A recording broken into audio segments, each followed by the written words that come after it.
Assalamualaikum warahmatullahi wabarakatuh. Nah, teman-teman, langsung saja. Ketika teman-teman belajar bahasa Arab, sebetulnya tidak terlalu jauh dengan belajar bahasa-bahasa yang lain. Nah, yang pertama kali, ini terkait ilmu grammarnya, bukan muhadatsah. Nah, yang pertama kali teman-teman pelajari adalah harfun kalau dalam bahasa Arab ya. Harfun. Apa itu harfun? Harfun itu artinya huruf. Ya. Contohnya apa? Nah, alif, ba, ta, sa, ja, dan seterusnya. Ini adalah huruf. Huruf hijaiyah. Nah, kemudian setelah mengenal huruf ini, teman-teman akan mempelajari gabungan huruf. Apa itu gabungan huruf? Namanya kata. Nah, dalam bahasa Arab, kata itu disebut kalimah. Kalimatun artinya kata. Jadi kalimah artinya kata. Ya, kalimatun artinya kata. Nah, ketika membahas kata di dalam bahasa Arab itu ada 3 jenis. Satu namanya ismun, ya, kata yang berjenis isim. Apa itu isim? Artinya untuk mempermudah adalah kata benda. Jadi ismun artinya kata benda. Kata benda itu kata yang punya arti, punya sesuatu yang ditunjuk, tetapi dia tidak terikat unsur waktu. Jadi tidak ada telah, akan, atau sedang, tidak ada. Contohnya Zaidun, si Zaid. Madrasatun, sekolah. Kitabun, kitab atau buku. Nah, ini adalah contoh-contoh dari kalimat isim. Dia punya arti dan tidak ada unsur waktu. Paham teman-teman? Yang pertama isim. Kemudian yang kedua namanya fi'lun. Fi'lun itu kata kerja. Nah, di dalam bahasa Arab, kata kerja itu ada 3 jenis. Yang pertama namanya fi'lun madin. Nah ini tulisannya begini, fi'lun madin. Artinya kata kerja lampau, sudah berlalu.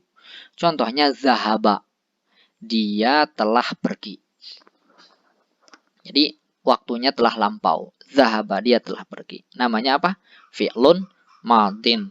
Yang kedua, fi'lun mudhari'un. Kata kerja yang secara waktu artinya sedang atau akan. Contohnya yadhhabu. Ya, dia pergi. Nah, bisa sedang pergi dan juga akan pergi. Nah, ini namanya fi'lun mudhari'un. Yang ketiga fi'lu. Nah, tulisannya begini. Fi'lu amrin. Kalau ini fi'lun madin, fi'lun mudhari'un. Kalau ini fi'lu amrin.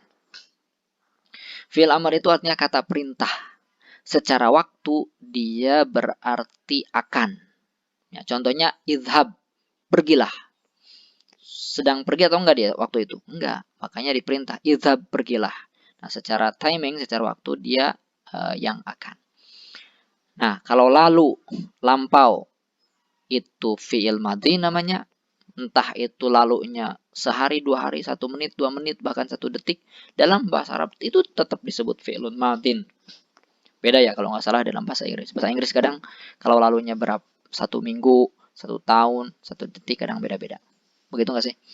Nah, ini fi'il, ya, kata kerja. Bisa dipahami? Mudah-mudahan gampang ya. Yang ketiga, ya, kata yang ketiga namanya harfun. Ini jenis kata yang ketiga. Huruf juga. Lalu apa bedanya huruf ini dengan yang ini? Nah, huruf di sini nih lahu ma'nan. Kalau huruf itu punya arti. Jadi, kalau huruf itu punya arti, maka dia termasuk kategori kata di dalam bahasa Arab. Meskipun satu huruf. Tapi manakala punya arti, dia termasuk kalimah. Apa namanya? Kalimatu harfin, kalimat huruf. Nah, artinya huruf itu adalah kata sambung. Fungsinya kata sambung dia.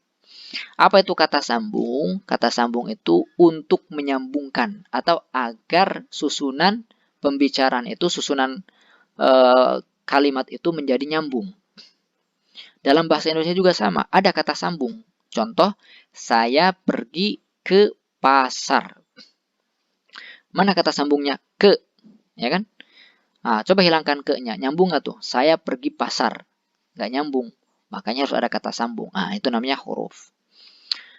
Nah, contohnya apa dalam bahasa Arab? Min, dari, ila, ke, an, dari, ala, di atas, fi, di dalam. Ah, ini hanya sebagian saja contoh ya. Masih banyak huruf itu. Dan ini juga artinya bisa berbeda-beda ketika bersambung dengan kalimat tertentu. Nah, ini jenis kalimat ya. Paham teman-teman? Kalimat. Jadi kalimat isim, kalimat fi'il, dan kalimat huruf, harfun. Kalimatu ismin, kalimatu fi'lin, kalimatu harfin, lahu ma'nan. Nah, setelah kita belajar ya jenis-jenis kalimat, jenis kata, maka kita akan belajar gabungan kata. Nah, dalam bahasa Arab, gabungan kata itu disebut jumlah mufidah. Bahasa lain jumlah mufidah adalah al-kalam atau qaul. Nah, beda-beda istilahnya ya. Saya menggunakan jumlah mufidah aja. Nah, jumlah mufidah itu gabungan kata. Ya, gabungan kata ini justru kalau dalam bahasa Indonesia disebut kalimat. Ya. Nah, ini agak ketukar kayaknya adopsi bahasanya. Nah, jumlah mufidah itu di dalam bahasa Arab ya secara umum ada dua. Satu, jumlah fi'liyah. Apa itu jumlah fi'liyah? Jumlatun fi'liyatun adalah jumlah yang gampangnya diawali fi'il. Ya, jumlah yang diawali fi'il. Itu mudahnya. Ya, jumlah fi'liyah itu. Yang kedua, jumlah ismiyah.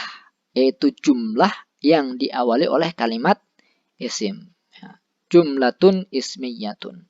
Contohnya, nih yang jumlah fi'liyah. Zahaba aliyun. Ya.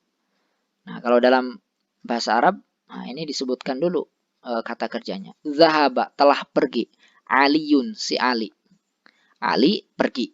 Nah, ini zahaba aliyun. Ini diawali oleh fi'il. Ini kan fi'ilun madin nih. Nah, ini namanya jumlah fi'liyah.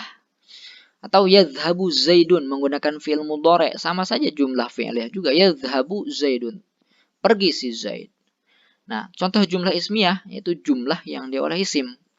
Aliyun zahibun. Ali pergi. Ya, Ali pergi. Ini jumlah ismiyah. Atau Zaidun zahaba. Zaid pergi. Nah, ini jumlah ismiyah. Nah, yang jelas jumlah mufidah ini dia harus dipahami atau tidak menimbulkan pertanyaan. Kalimat zahaba aliyun, Ali pergi, itu dipahami oleh pendengar dan juga oleh si pengucap. Pun aliyun zahibun, Ali pergi. Nah, ini fi'il fa'il, ini mubtada khobar. Nah, nanti insya Allah akan kebahas ya istilah fi'il fa'il, mubtada dan khobar. Nah, inilah jumlah mufidah atau gabungan kata, gabungan kalimat. Ingat ya, harfun, huruf, ini tidak perlu kita pelajari lagi. Teman-teman sudah paham. Kalimatun ada 3, ada ismun, ada fi'lun, ada harfun. Nah, ini nanti yang akan kita banyak pelajari nih. Dan yang ketiga, jumlatun mufidah. Karena itu, ya, dari ketiga ini kita akan fokus terlebih dahulu ke kalimah. Kalimah. Isim, fi'il, huruf. Isim, fi'il, huruf.